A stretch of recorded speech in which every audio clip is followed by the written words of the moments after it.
नमस्कार फ्रेंड्स, स्वागत है आपका हमारे चैनल सावरेनॉमिक्स में। मैं डॉक्टर सृष्टि श्रीवास्तव अपनी टीम के साथ इस बार लेकर आई हूँ एक ऐसे सेक्टर का रिसर्च एंड डिटेल्ड एनालिसिस जो पूरे देश के कम्यूटेशन का फाउंडेशन है। जी हाँ, हम बात कर रहे हैं रेलवे सेक्टर की। इंडिया का रेलवे नेटवर्क दुनिया का फोर्थ लार्जेस्ट नेटवर्क है और रोजाना 2 करोड़ से ज़्यादा लोग रेलवेज का यूज़ करते हैं। अब गवर्नमेंट ने इस सेक्टर को और बूस्ट देने के लिए 1.6 करोड़ का एनुअल कैपिटल आउटले 2025 के बजट में अनाउंस किया है, जो कि अब तक का सबसे बड़ा बजट है। रेलवे का 100% इलेक्ट्रिफिकेशन बाय 2030 और नेट जीरो कार्बन एमिटर बनाने का टारगेट है। साथ ही बुलेट ट्रेन, स्टेशन मॉडर्नाइजेशन और फ्रेट कॉरिडोर जैसे प्रोजेक्ट्स पे अग्रेसिवली काम हो रहा है। मतलब एक चीज़ तो क्लियर है, अगले 4-5 साल में रेलवेज एक ऐसा सेक्टर बन सकता है जो देश के ग्रोथ स्टोरी का बैकबोन होगा। और इस ग्रोथ के साथ कुछ लिस्टेड कंपनीज जिनको डायरेक्टली फ़ायदा हो सकता है। इस वीडियो में हम जानेंगे कौन से स्टॉक्स हैं जो रेलवे के साथ ट्रांसफॉर्मेशन का हिस्सा बन रहे हैं और उनके एक्चुअल काम क्या है। साथ ही डिस्कस करेंगे इन स्टॉक्स की वैल्यूएशन और ये भी एक्सप्लेन करेंगे कि जो स्टॉक्स नीचे गिर रहे हैं वो क्यों गिर रहे हैं, या फिर कोई भी स्टॉक जो फेयरली वैल्यूड है या अंडर वैल्यूड हो सकता है। तो चलिए शुरू करते हैं रेलवे सेक्टर के बिजनेस मॉडल्स को समझना। हमारे पहले स्टॉक हम बात करेंगे एक ऐसे स्टॉक के बारे में जो कंपनी इनकॉर्पोरेट हुई है 1986 में। ये फंड्स बोरो करती है फाइनेंशियल मार्केट से, जिन्हें बाद में इंडियन रेलवेज को फाइनेंस लीज पे दिया जाता है। कंपनी रेलवे इंफ्रास्ट्रक्चर प्रोजेक्ट्स में इन्वेस्ट करने की अवसर तलाश रही है, जिनमें dedicated freight lines, high speed rail corridor, multi modal logistics, parks and non conventional energy sources शामिल हैं। कंपनी इंडियन रेलवेज की वित्त पोषण शाखा के रूप में कार्य करती है और फंड्स मोबिलाइज करती है डोमेस्टिक ओवरसीज कैपिटल मार्केट से। ये एक नवरत्न पब्लिक सेक्टर एंटरप्राइज है जिसका administrative control railway ministry, government of India पे है। इस कंपनी का नाम है IRFC, जिसे हम इंडियन रेलवे फाइनेंस कॉर्पोरेशन के नाम से भी जानते हैं। अब देखते हैं कंपनी का फंडामेंटल एनालिसिस। मार्केट कैपिटलाइजेशन है 1,62,808 करोड़ का। That means company large cap है। Stock P is 24.4, whereas industry P is also 24.4। इसका मतलब इंडस्ट्री पी से अभी स्टॉक पी एक्सपेंसिव नहीं है, बराबर आया है बट फिर भी एक्सपेंसिव नहीं है इतना ज्यादा। ROC is 5.83, whereas ROC average of 3 years is 5.62. ROE average of 3 years is 13.6, whereas ROE is 12.8%। यहाँ अगर देखा जाए तो जो ये लास्ट 3 years के अकॉर्डिंग है तो इतना कम ROE दिखा रहा है। अदरवाइज इसको अगर हम 5 years के कॉन्सेप्ट में देखेंगे, अगर हम आगे इसका चार्ट देखेंगे तो स्टॉक ने मल्टी बैगर रिटर्न्स दिए हैं। लास्ट 3 years के अकॉर्डिंग ये फिलहाल कम दिखा रहा है, या लेट्स से 2 years के अकॉर्डिंग ये रिटर्न्स कम हो सकते हैं, बट ये एक मल्टी बैगर स्टॉक रहा है और लास्ट 1-1.5 साल से ये कंसोलिडेट और करेक्टेड उसमें आया है। Price to book value is 2.99, whereas book value is 41.6। Price to book value अभी 2.9 है, ज्यादा नहीं है, फिर भी उतना एक्सपेंसिव नहीं है, 2.99 में ठीक है। Current price 125, whereas high is 172, तो स्टॉक 172 से करेक्ट होके 125 पे आज है, जहां इसका लो 108 के पास था। तो देखा जाए तो अभी अपने लोज से ही थोड़ा सा रिकवर किया है। करंट प्राइस इसका 125 है। पीईजी रेशियो के अकॉर्डिंग है काफी महंगा दिख रहा है, 11 पीईजी रेशियो है। पीईजी रेशियो 1 या 2 होता है तो अच्छा होता है, बट 11 थोड़ा ज्यादा है, तो उसके अकॉर्डिंग थोड़ा सा महंगा दिखाई दे रहा है। यहाँ पे dividend is 1.28%। Face value 10, that means अभी स्टॉक ने ना बोनस ना स्प्लिट कुछ भी नहीं हुआ है। पेट्रोस की स्कोर इज 8। पेट्रोस की स्कोर के अकॉर्डिंग भी काफी अच्छा है स्टॉक। अब आते हैं हम शेयर होल्डिंग पैटर्न्स पे। प्रमोटर्स की होल्डिंग्स कांस्टेंट है 86.36 और जून 2025 तक इट्स 86.36%। एफआईआईज की होल्डिंग्स थोड़ी सी कम हुई है, कुछ 1.15% के आसपास थी जो अभी 0.20% कम हुई है। तो अभी के टाइम में देखा जाए तो इट्स 0.93। डीआईआईज की होल्डिंग्स थोड़ी सी कम हुई है लास्ट 2 इयर्स के अकॉर्डिंग 2.62% से, अगर आज की डेट में देखा जाए तो इट्स 1.45%। आगे देखते हैं profit and loss of the company. Operating profit last 5 years का देखेंगे, इसमें 10 इयर्स के पास है। तो ऑपरेटिंग प्रॉफिट हम देखेंगे मार्च 2021 से 15,657 से हर साल ईयर ऑन ईयर इंक्रीज हो रहा है 20,177। मार्च 2023 में 23,588, फिर से एक और राइज इन मार्च 2024, और अभी उतना राइज नहीं है बट एक स्लाइट राइज है। And TTM till this month again you can see a rise 27,134। OPM percentage बहुत अच्छा है 99%, 100%, ये तो काफी अच्छा है OPM percentage.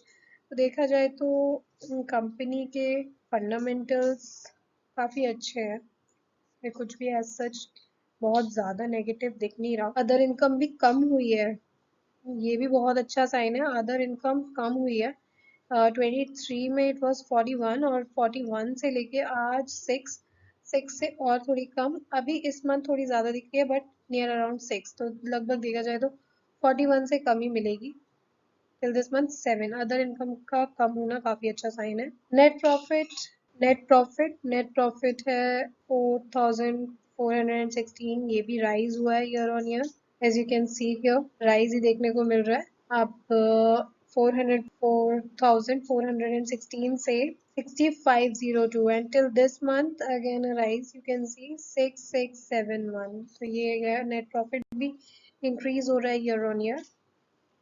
Dividend payout is 31%, 32%, तो 31 डिविडेंड पे आउट का भी परसेंटेज काफी अच्छा है लास्ट 5 इयर्स से। अब आते हैं हम कंपनी के प्रोज एंड कॉन्स पे। प्रोज क्या है, company has been maintaining a healthy dividend pay out, whereas cons है stock is trading 2.99 times to its book value. देखो कौन तो है 2.99 टाइम्स, बट अगर हम बाकी के रेलवे सेक्टर के और स्टॉक्स के अकॉर्डिंग देखें, कंपेयर करें, तो उनके कंपैरिजन में ये कम ही मिलेगा, औरों के और भी ज़्यादा है और मेनी अ टाइम्स है टू इट्स बुक वैल्यू। औरों के कंपैरिजन में ये अभी कम है, तो ये मुझे फिर भी उतना नेगेटिव फैक्टर नहीं दिखता है। मैं कॉन्स में कंक्लूड करना नहीं चाहूँगी बट क्योंकि overall factor is a part of con, तो है। Company has low interest coverage ratio, tax rate seems low. Company has low return on equity over last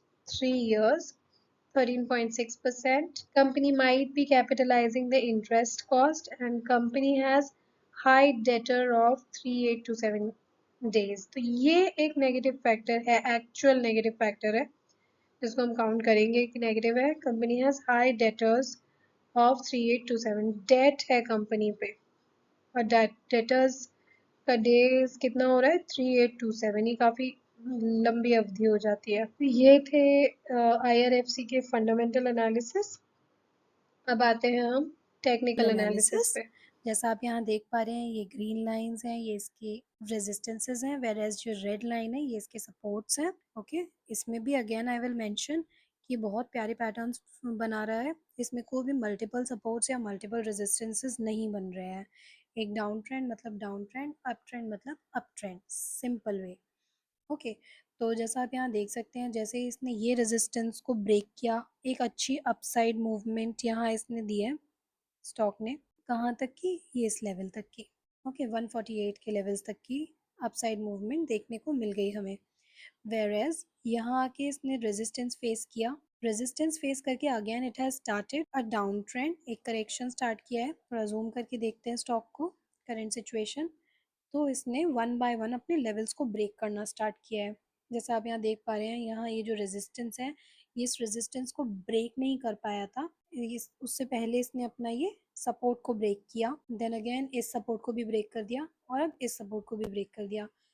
इस सपोर्ट से वापस एक अपसाइड रैली स्टार्ट किया है स्टॉक ने, एक वापस से अच्छी अपसाइड दी है, लेकिन ये वापस से अपने इस रेजिस्टेंस पे रुक गया। तो जैसा हम मेंशन करते हैं यूजुअली अपने वीडियोस में कि टेक्निकली जो स्टॉक का पहला रेजिस्टेंस होता है वो उसका सपोर्ट बन जाता है, या सपोर्ट होता है तो वो उसका आगे चल के रेजिस्टेंस का काम करता है। वैसा ही यहाँ देखने को मिला है कि ये जो स्टॉक का सपोर्ट था ये आगे चल के यहाँ आके स्टॉक ने इस रेजिस्टेंस बन गया।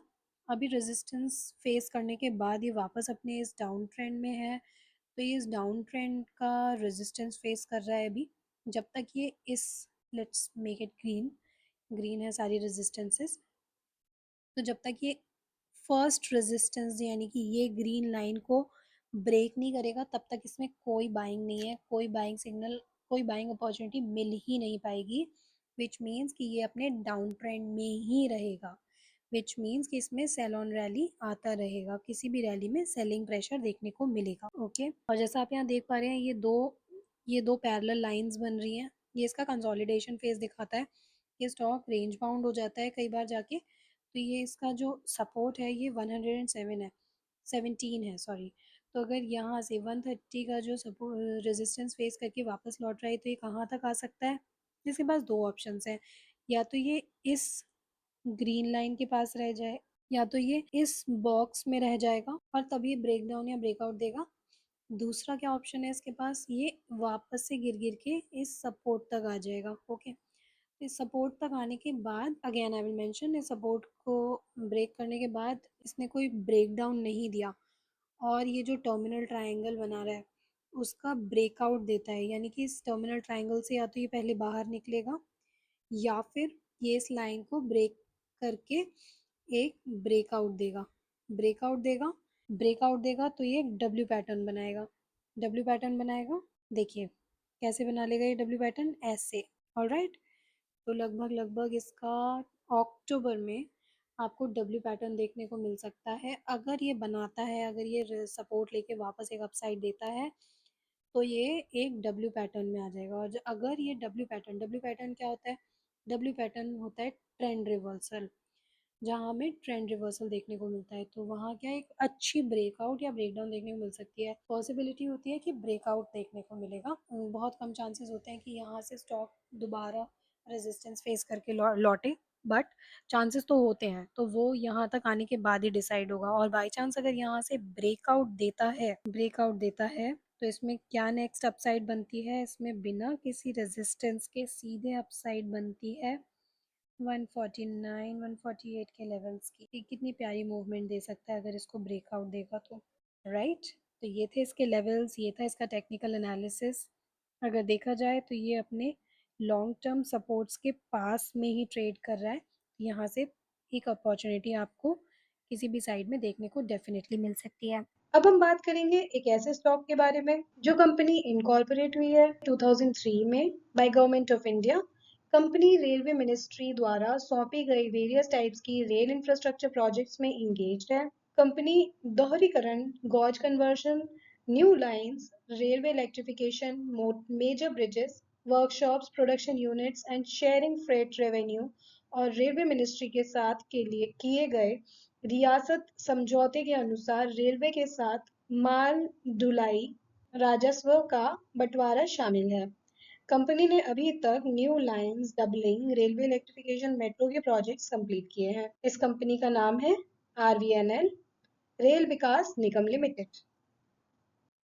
अब देखते हैं स्टॉक का फंडामेंटल एनालिसिस। इसका मार्केट कैपिटलाइजेशन है 69,233 crore. That means the stock is mid cap. Stock का इंडस्ट्री पी है 20, whereas स्टॉक पी इज 58.1, जो कि बहुत हाई है, more than double. Stock P हमेशा इंडस्ट्री पी से कम होना चाहिए और यहाँ पे काफी हाई देखने को मिल रहा है। डेट टू इक्विटी ठीक है, 0.57, बिल्कुल ना के बराबर। ROC 14.7%, whereas average of ROC of 3 years is 16.8%, तो लगभग 15% के आसपास ही है। ROE 3 years 17.4, whereas ROE 14%, तो ये भी 15% के आसपास ही है, ऐसा ही होना चाहिए। थोड़ा सा कम ही है 1%, बट ठीक है, बहुत ही पास में है, तो कंसिडरेबल है। Price to book value is 7.24, whereas book value is 45। तो ये अपनी बुक वैल्यू के अकॉर्डिंग देखा जाए तो 7.24 टाइम्स एक्सपेंसिव है। स्टॉक का करेंट प्राइस है 332, जहां इसका हाई लगा था 579 का, जिसका मतलब है ये लगभग 40% के करीब करेक्टेड प्राइस पे ट्रेड कर रहा है अपने हाई से। पीईजी रेशियो 11.8, जो 1 या 2 होना चाहिए, पर ये 11.8 है, काफी हाई है। डिविडेंड पे कर रही है कंपनी 0.52%। पित्रोस की स्कोर इज 5, ऑलमोस्ट एवरेज। अब आते हैं हम शेयर होल्डिंग पैटर्न्स पे। तो अगर हम शेयर होल्डिंग पैटर्न्स में प्रोमोटर्स की होल्डिंग्स देखें तो ये जून 2023 तक 78.2% थी, जो सितंबर में डिक्रीज हुई लगभग 5.5% के करीब, और तब से लेके आज तक कंसिस्टेंट है। तो जहां तक मुझे याद है, इस टाइम पे एक ओएफएस निकाला था कंपनी ने, ऑफर फॉर सेल, जहां पे इनकी होल्डिंग्स थोड़ी कम हुई थी, इसलिए वो उस टाइम की न्यूज थी। एफआईआईज की होल्डिंग्स 22 में 2.45% थी, जो जून 2023 तक डिक्रीज हुई, लेकिन उसके बाद वापस से रीगेन हो गई थी, वापस उतनी हो गई थी, and gradually time by time ये इंक्रीज ही हुई है। मार्च 2025 तक इट वाज 5.07, जो कुछ पॉइंट के करीब कम है, विच इज नेग्लिजिबल। इतना परसेंट डिक्रीज होना लगभग नियर अराउंड सेम ही है। डीआईआईज की होल्डिंग्स कंसिस्टेंट ही मानेंगे, बीच में एक आधी परसेंट कम हुई है।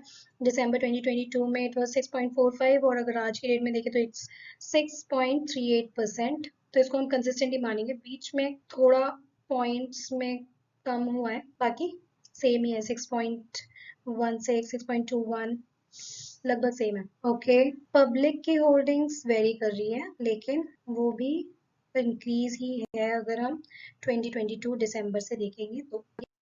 अब आते हैं हम प्रॉफिट एंड लॉस पे। तो ऑपरेटिंग प्रॉफिट है, अगर लास्ट 5 इयर्स का देखें तो ऑपरेटिंग प्रॉफिट है मार्च 2021 का, इट वाज 880, और ये टाइम के साथ इंक्रीज हो रहा है। जो मार्च 2024 तक 1354 ये इंक्रीज हुआ है, और अभी इस साल में डिक्रीज देखने को मिला है, लेकिन इस क्वार्टर में till this month, TTM means till this month, एक और डिक्रीज देखने को मिल रहा है। तो प्रॉफिट्स कम होने चालू हुए हैं लास्ट 6 मंथ्स में। OPM percentage, operating profit margin का परसेंटेज, ये कंसिस्टेंट है, तो ठीक है, मतलब ऑर्डर बुक्स में कोई कमी नहीं है, ऑर्डर्स कंपनी को मिल रहे हैं। प्रॉफिट मार्जिन अच्छा है, 666, और 1% से कम हुआ है, ठीक है, कोई बात नहीं, 1-8% चलता है। Profit, net profit, net profit is 2021 का 992, ये इंक्रीज हुआ है day by day, year on year increase हुआ है टिल 24 1551 तक था, और इस साल में एक डिक्रीज देखने को मिल रहा है, और इस मंथ में और भी डिक्रीज हो रहा है।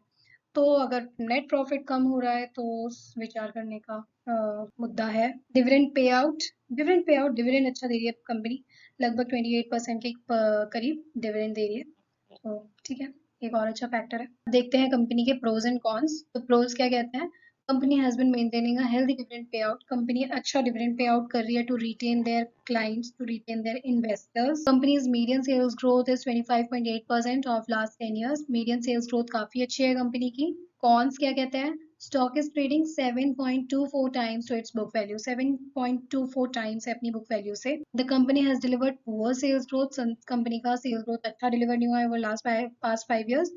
Earnings growth of other income, other incomes की अर्निंग्स ग्रोथ इंक्रीज हो रही है। अदर इनकम इंक्रीज होना विच मीन्स कई बार कंपनी अपने एसेट्स बेच के या किसी और तरीके से इनकम जनरेट करती है, जो अच्छा फैक्टर नहीं माना जाता है।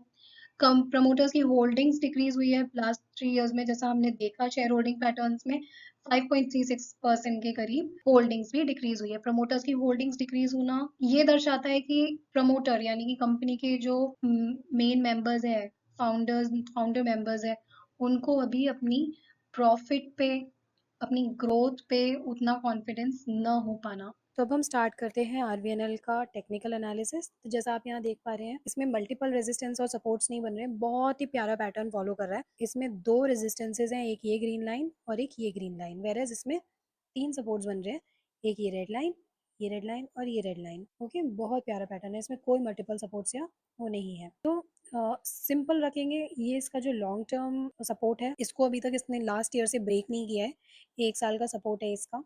ये अभी तक इसने ब्रेक नहीं किया है, इसको रिस्पेक्ट करता है और यहीं से वापस एक अपसाइड रैली देता है। बट एक नेगेटिव फैक्टर क्या है कि ये इस ग्रीन लाइन को, यानी कि इस रेजिस्टेंस को, अपने लास्ट ईयर के जून 24 के रेजिस्टेंस को ब्रेक नहीं कर रहा है, यानी कि ये ब्रेकआउट नहीं दे पा रहा है। तो जब भी ये वाला लॉन्ग टर्म ब्रेकआउट देगा, ये बहुत प्यारी और ब्यूटीफुल मूवमेंट देगा। ओके, अगर ये किसी भी रीज़न से, जो थोड़ा डिफिकल्ट है क्योंकि रेलवे सेक्टर में एक अच्छी अपसाइड और गवर्नमेंट के सपोर्ट से काफ़ी अच्छी अपॉर्चुनिटीज़ देखने को मिल रही है। बट एनीवेज, शेयर मार्केट किसी के लिए भी ऐसे फेवरेबल नहीं होता है। हम ऐसे न्यूज़ पे डिफाइन नहीं कर सकते कोई चीज़। लेवल्स का, टेक्निकल एंड फंडामेंटल एनालिसिस का ध्यान रखना ही पड़ेगा। स्टॉक्स का कोई भरोसा नहीं है। तो किसी भी रीज़न से अगर ये लॉन्ग टर्म का जो सपोर्ट है, दैट इज़ 297 के आसपास, इसको ब्रेक करता है, तो इसमें एक शार्प डाउनसाइड भी देखने को मिल सकती है। फिलहाल स्टॉक को थोड़ा ज़ूम करके देखते हैं, इसका करंट सिचुएशन क्या है। तो करंट सिचुएशन है कि स्टॉक अपने डाउन ट्रेंड में है। अब डाउन ट्रेंड में जैसे ही इसने ये सपोर्ट को ब्रेक किया, ये डाउन ट्रेंड की ये जो सपोर्ट है, रेड लाइन है, इसको ब्रेक किया, तो कितनी शार्प डाउनसाइड इसको कल देखने को मिली है। कितनी बड़ी कैंडल बनी है ये रेड, लास्ट प्रीवियस डे की। आज की कैंडल में भी कोई बाइंग नहीं देखने को मिल रही है। इसमें कोई बाइंग नहीं है, इनफैक्ट सेलिंग प्रेशर ही है जो थोड़ा कम हुआ है फर्स्ट डे से, लेकिन अभी भी कोई बाइंग सिग्नल जनरेट नहीं हुआ है और अपनी इस रेजिस्टेंस से लौट रहा है। तो तब तक क्या करेगा स्टॉक, जब तक इसको ब्रेकआउट नहीं देगा तब तक ये अपने बड़ी रेजिस्टेंस तक नहीं पहुंचेगा, इस लाइन तक, ये ग्रीन लाइन तक। तो अभी क्या करना है हमें, या तो ये इस रेजिस्टेंस को ब्रेक करे, ओके, ये वाली रेजिस्टेंस को ब्रेक करेगा, तब ये एक अपसाइड मूवमेंट देगा, जहाँ पे इसका अगला लेवल क्या होगा, 340 के आसपास, 340 346 के आसपास इसके अगला लेवल होगा। ओके, और तब तक के लिए अपने डाउन ट्रेंड फॉलो करेगा जब तक इसमें नेक्स्ट बाइंग सिग्नल जनरेट नहीं होता। जो इसका फर्स्ट सपोर्ट है दैट इज 316, जिसका मतलब क्या है कि स्टॉक गिरते गिरते कहाँ तक आ सकता है, 316 तक आ सकता है। और अगर यहाँ भी नहीं संभलता तो ये वापस एक बार अपने लास्ट ईयर के बड़े सपोर्ट को फॉलो कर सकता है, दैट इज 299 टू 297, ये लेवल को फॉलो कर सकता है। अब जैसा आप यहाँ देख पा रहे हैं, ये जो रेड लाइन है, ये जो ग्रीन लाइन है, तो ये एक टर्मिनल ट्राइंगल भी बना रहे हैं, एक ट्राइंगल पैटर्न भी बना रहे हैं, जहाँ से ब्रेकआउट या ब्रेकडाउन अच्छा देखने को मिलता ही है। तो अगर ब्रेकआउट देखने को मिलेगा तो इसके क्या रेजिस्टेंसेस होंगे, इसके रेजिस्टेंस होंगे ये, फर्स्ट रेजिस्टेंस ये होगा इसका। वेयर एज अगर ब्रेकडाउन देखने को मिलता है तो ये कहाँ तक आ सकता है, ये आ सकता है यहाँ तक, और उसके बाद यहाँ तक। उसके बाद फिर हमें वेट करना पड़ेगा कि कोई बाइंग सिग्नल जनरेट होता है कि नहीं होता। अगर होता है तो हम इसमें बाय करेंगे, अदरवाइज हम इसमें कोई बाय नहीं करेंगे। And again I am saying कि ये कोई बाइंग एंड सेलिंग रिकमेंडेशन नहीं है। These levels will help you to decide कि हमें इस स्टॉक में करना क्या है। ओके, तो इसमें एक अपसाइड मूवमेंट, ये वाला जो रेजिस्टेंस है, ये जब ब्रेकआउट देगा तब इसमें एक बड़ी अपसाइड मूवमेंट देखने को मिल सकती है। अब हम बात करेंगे एक ऐसे स्टॉक के बारे में जो 1999 में इनकॉर्पोरेट हुई एक ऐसी कंपनी है जो अब नवरत्न श्रेणी में आ गई है। ये एकमात्र ऐसी कंपनी है जो भारत सरकार द्वारा ऑनलाइन रेलवे टिकट, खान-पान सेवाएं और भारत में रेलवे स्टेशंस और ट्रेन्स में पैकेज ड्रिंकिंग वाटर उपलब्ध कराने के लिए ऑथराइज्ड है। कंपनी का बिजनेस डिवीजन है केटरिंग की सारी सर्विसेज, जैसे e catering, mobile catering, static catering. दूसरा, internet ticketing. Third, tourism. Fourth, rail Neer. इस कंपनी का रेलवे केटरिंग सर्विसेज में मोनोपोली है। कंपनी का नाम है Indian railway catering and tourism corporation, IRCTC। तो फ्रेंड्स, हमने इधर कीवर्ड्स, जो टेक्निकल वर्ड्स हैं, उनकी फुल फॉर्म्स आपको इधर रेफरेंस के लिए दिए हुए हैं। अभी हम देखते हैं इसका फंडामेंटल एनालिसिस। कंपनी का मार्केट कैपिटलाइजेशन है 57,048 करोड़ का, जो प्रूव करता है कि एक मिड कैप कंपनी है। कंपनी का स्टॉक पी है 43, वेर एज इंडस्ट्री पी है 42, तो थोड़ा सा ज्यादा है स्टॉक पी इंडस्ट्री पी से, जो इसको महंगा करता है। इंडस्ट्री पी से स्टॉक पी को कम होना चाहिए। ROC है 49%, whereas ROC average of 3 years is 54%, तो ये 15% से ज्यादा है, ये एक अच्छा पॉइंट है। ROE average of 3 years is 40.4%, whereas ROE is 37%, जो अगेन 15% से ज्यादा है, which is a good good sign. Debt to equity is 0.02, ये ना के बराबर है debt to equity. Price to book value 15.6 है, whereas book value is 45.8। Price to book value के अकॉर्डिंग ये स्टॉक काफी महंगा है। Current price is 713, whereas इसका हाई रहा है 956 का और लो रहा है 656 का। तो ये अपने हाई से आज की डेट में 25% के करेक्टेड प्राइस पे आज ट्रेड कर रहा है। द पीजी रेशियो बहुत अच्छे लेवल्स पे है, 1.78, ये काफी अच्छा लेवल है। डिविडेंड 1.12% है, फेस वैल्यू 2 है और पित्रोस्की स्कोर 5। तो बाकी ये फंडामेंटल्स काफी अच्छे हैं। ओके, अब आते हैं हम शेयर होल्डिंग पैटर्न्स पे। तो जैसा हम यहाँ देख सकते हैं, सितंबर 2022 में प्रमोटर्स की होल्डिंग 67.4% थी, जो दिसंबर 2022 में लगभग 5% डिक्रीज हुई है। प्रमोटर्स की होल्डिंग्स यहाँ डिक्रीज हुई है, लेकिन अगर तब से देखा जाए तो टिल डेट ये कांस्टेंट है, लास्ट 3 ईयर्स से ये कांस्टेंट है। एफआईआईज की होल्डिंग्स इंक्रीज हुई है 1-1% करके, वही उसी दिसंबर में एफआईआईज ने इंक्रीज किया, वेरेस डीआईआईज ने 3% के लगभग इंक्रीज किया। तो यहाँ प्रमोटर्स की होल्डिंग्स तो डिक्रीज हुई है 5% से, लेकिन एफआईआईज एंड डीआईआईज की होल्डिंग्स इंक्रीज हुई है, जो अगर आगे भी देखेंगे तो आगे थोड़ा थोड़ा करके इंक्रीज ही आपको देखने को मिलेगा। सितंबर 23 में 7% हो गई, फिर सितंबर 24 में 7.54 हो गई, और अगर अब तक देखें तो अब लगभग लगभग कांस्टेंट मिलेगी। डीआईआईज की होल्डिंग्स काफी अच्छे परसेंटेज में इंक्रीज हुई है। दिसंबर 2022 में 3% के करीब इंक्रीज हुई थी। दिसंबर 23 में ये और 3% इंक्रीज हुई है, 11.98, एंड दिसंबर 2024 में और 2.5% 2% इंक्रीज हुई है, 11.98 से 13.73% हो गई, एंड 25 तक आते आते कुछ 0.1% के लगभग फिर इंक्रीज आया है। तो डीआईआईज की होल्डिंग्स में कांस्टेंट इंक्रीज आपको देखने को मिल रहा है, वेरेस एफआईआईज की होल्डिंग्स में भी इंक्रीज देखने को मिल रहा है। तो अगर एक तरफ से प्रमोटर्स ने कम करके कांस्टेंट बने रहे हैं, वहाँ एफआईआईज एंड डीआईआईज ने अपना स्टेक इंक्रीज किया है, जो कि कंपनी में और कॉन्फिडेंस लेके आता है कि अभी इस कंपनी में पोटेंशियल है, जिसकी वजह से एफआईआईज एंड डीआईआईज इसमें और पैसा इन्वेस्ट कर रहे हैं। Profit and losses, operating profit company का इंक्रीज हुआ है पास्ट 5 इयर्स में, काफी इंक्रीज हुआ है। मार्च 2021 में it was just 188, and then March 2022 में अच्छी स्पाइक मिली, 23 में 1276, 4 में 1416। तो अगर आप देखें तो हर साल इंक्रीज ही देखने को मिल रहा है, और till this month TTM till this month भी अच्छा एक इंक्रीज ही देखने को मिल रहा है। OPM percentage, why is OPM percentage important? OPM percentage इस ऑपरेटिंग प्रॉफिट का मार्जिन, ये भी काफी अच्छा है। इससे हमें ऑर्डर बुक्स का भी आइडिया लग जाता है। अगर ओपीएम परसेंटेज इंक्रीज हो रहा है तो मतलब ऑर्डर्स अभी मिल रहे हैं कंपनी को, तो जब which is very good sign. हालांकि मार्च 2022 में काफी अच्छे ऑर्डर, ओपीएम परसेंटेज काफी अच्छा रहा था, वहां से थोड़ा सा डिक्लाइन देखने को मिला है, बट अभी भी 34-33% है, तो ये अच्छा है। नेट प्रॉफिट भी इंक्रीज है। नेट प्रॉफिट देखा जाए तो पास्ट 5 इयर्स में काफी इंक्रीज है। तो 187, then 660, and 1006, 1111, 1315, and 13 till to this month 1337, ये भी increased है। डिविडेंड बहुत अच्छा दे रहा है ये कंपनी, लगभग 49% के बराबर। अब देखते हैं ओवरऑल कंपनी के pros and cons. Company is almost debt free, company has delivered good profit growth, yes, company has a good return on equity, 40% के लगभग लास्ट 3 इयर्स में आरओई है। Company has been maintaining a healthy dividend pay out of 46.4%। Cons क्या है? ये अपनी book value से काफी एक्सपेंसिव हो गया है अभी, स्टॉक काफी एक्सपेंसिव है। प्रमोटर्स होल्डिंग्स डिक्रीज हुई है लास्ट 5 इयर्स में, बस ये दो कॉन्स हैं, अदरवाइज इसमें और कोई कॉन नहीं है। अब हम देखते हैं आईआरसीटीसी का टेक्निकल एनालिसिस।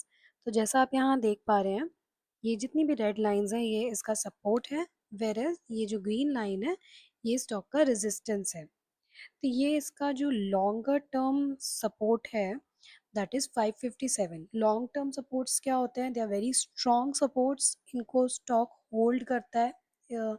यहाँ से गिरने का मतलब एक बड़ी डाउनफॉल आ जाना और वापस से जल्दी स्टॉक का पोटेंशियल रीगेन ना करना होता है। तो ये इसका लॉन्ग टर्म सपोर्ट है, that is very strong support here. इसको थोड़ा और जूम करके देखते हैं इसका current situation of the stock. हाँ, सो ये इसका नियर बाय सपोर्ट है, जिसका लास्ट सपोर्ट बनता है नियर फ्यूचर का, that is near around 704 to 714। Okay, 704 इसका सपोर्ट है। अगर यहाँ पर हम देखें, इसको थोड़ा ट्रेंड लाइन को छोटा करके देखें, तो यहाँ आता है जितना इसका ड्यूरेशन कम होता जाएगा उतना सपोर्ट का अमाउंट कम होता जाएगा। दैट इज अभी इसके अकॉर्डिंग कितना आ गया, 685। तो इसका करंट सपोर्ट कहाँ बनता है, 685 पे।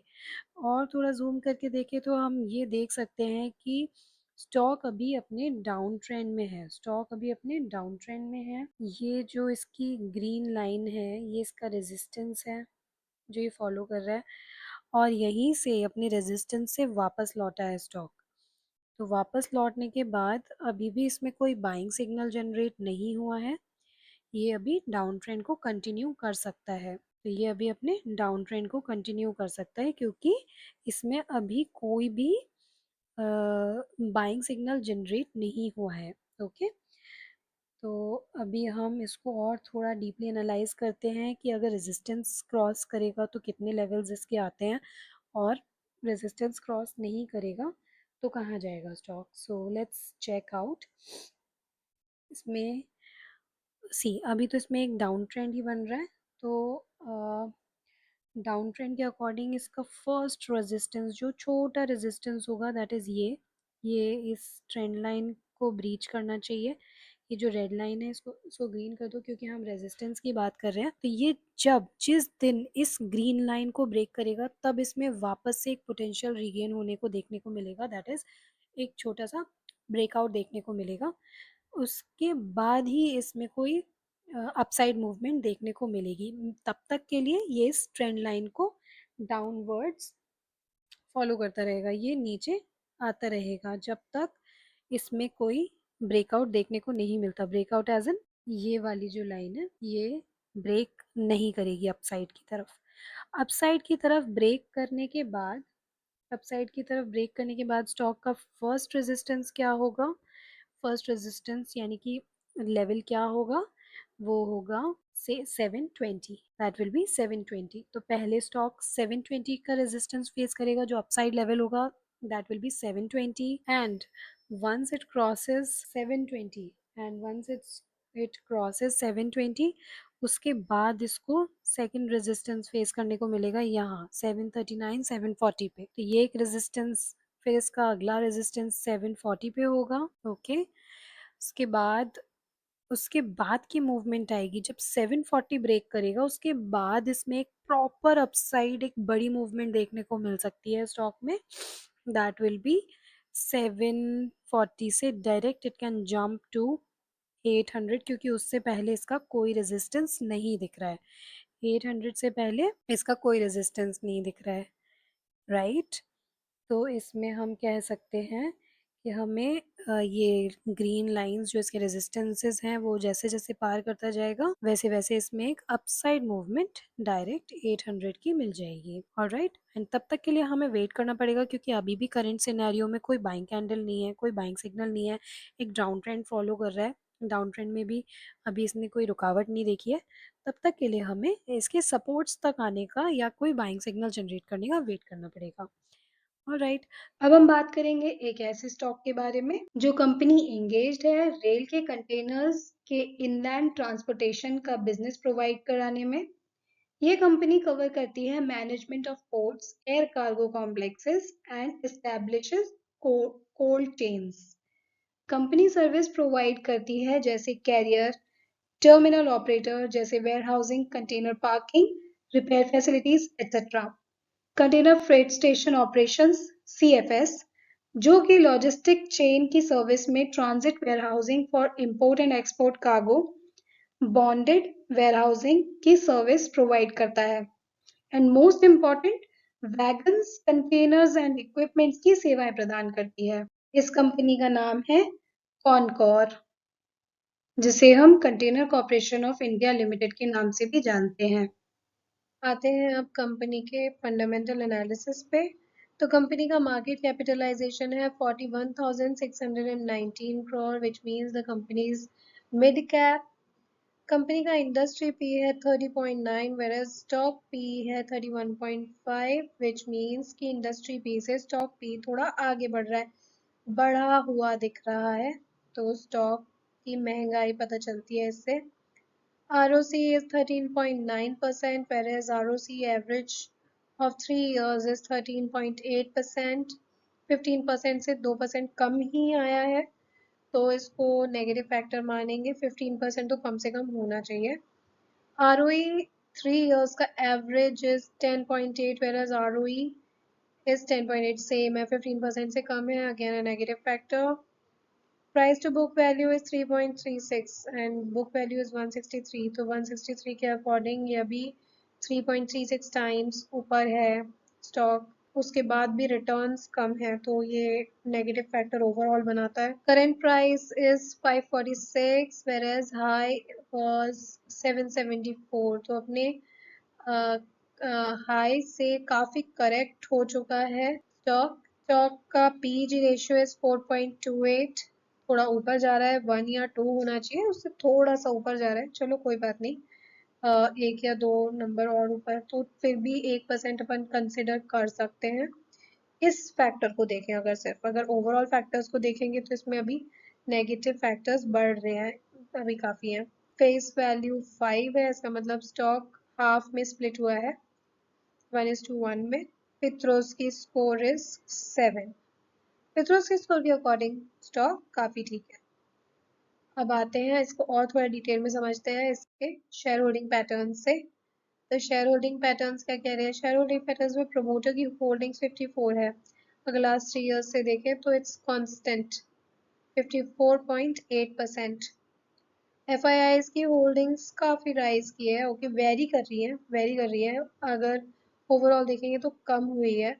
मार्च 2023 में इट वाज 22.24%, whereas अगर आज की डेट में देखा जाए तो इट्स लगभग हाफ के बराबर, 12 का डबल, 12.6 का डबल हो सकता है, 25 के ऊपर जाता, बट 22 के 40% के करीब कम किया है इन्होंने अपनी होल्डिंग्स को, 12.69% है।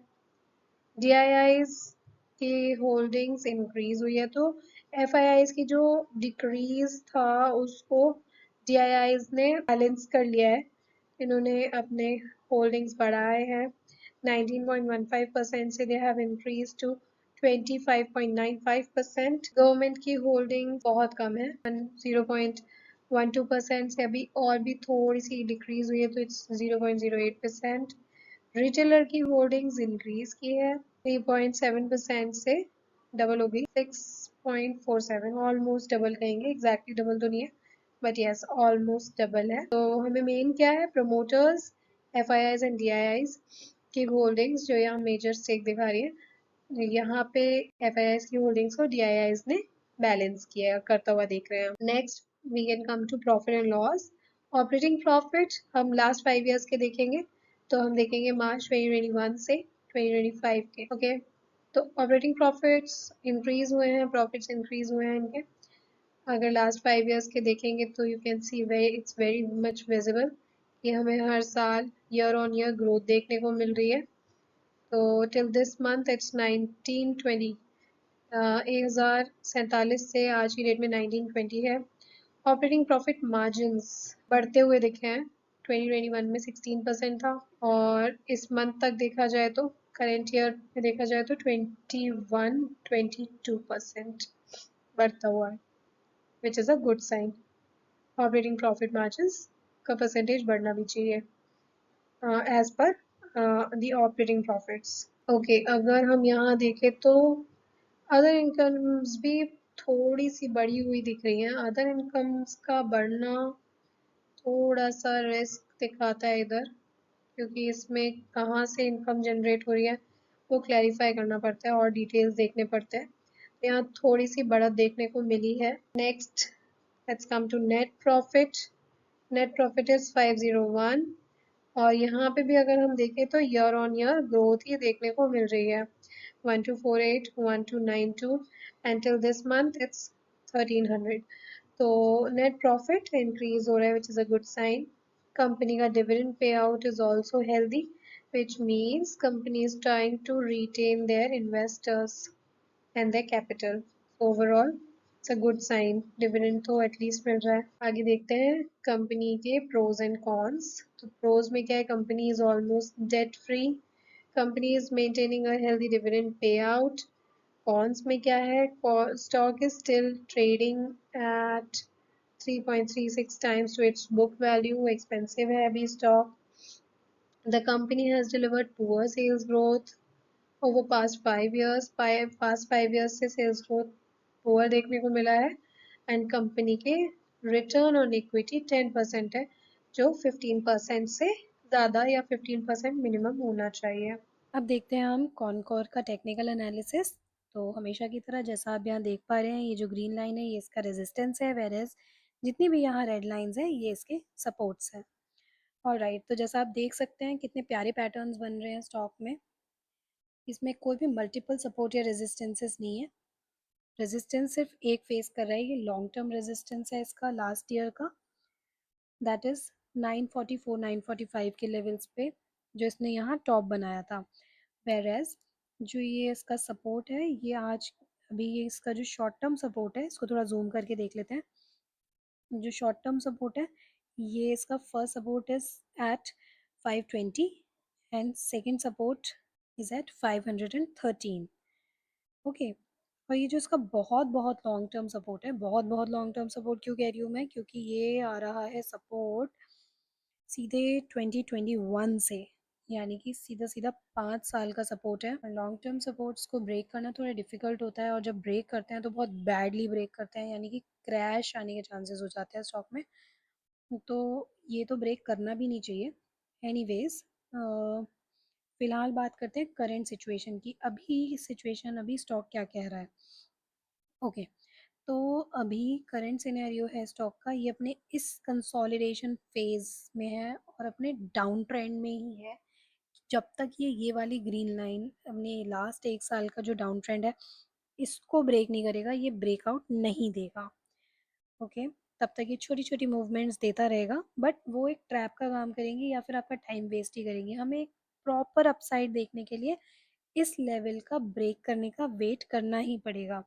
अब यहाँ पे क्या है, यूजुअली एक अच्छी ट्रेड हमें कहाँ मिल जाती है, सपोर्ट पे मिल जाती है। तो हम अभी भी अगर हम देखें तो यहाँ कोई भी बाइंग कैंडल नहीं बन रही है जिससे हम ये डिसाइड करें कि हम यहाँ बाय कर लें या रैंडम बाय कर लें, तो ऐसा तो नहीं है। बाय करने का भी कोई कैंडल नहीं मिल रहा है। ओके, तो यहाँ हमें वेट करना पड़ेगा, क्योंकि हो सकता है जब तक बाइंग कैंडल नहीं मिलेगा सेलिंग प्रेशर देखने को मिलेगा, और सेलिंग प्रेशर देखने को मिलेगा तो अपने सपोर्ट तक स्टॉक को आना ही आना है। Okay, 520, next is 513. ओके, अब हम कैसे डिसाइड करेंगे, यहाँ हम एक और छोटी सी रेजिस्टेंस की ट्रेंड लाइन बना सकते हैं ऐसे। ओके, ये एक छोटी सी रेजिस्टेंस और बन रही है। बाय एनी चांस अगर यहाँ से इस ग्रीन लाइन को ब्रेक करेगा तो एक छोटा सा ब्रेकआउट देगा। कैसा ब्रेकआउट देगा, इस कंसोलिडेशन की मूवमेंट के लिए। यहाँ से अगर ब्रेकआउट देगा तो ये वापस इस लाइन को, रेजिस्टेंस को फेस करने की एक अपॉर्चुनिटी बनाएगा। और once it crosses this green line, once it crosses this green line, तो ये वापस से 571 के लेवल्स तक जाएगा, 571 के लेवल्स तक जाएगा। ओके, तो ये देखा जाए तो एक डब्ल्यू पैटर्न बना लेगा अपना।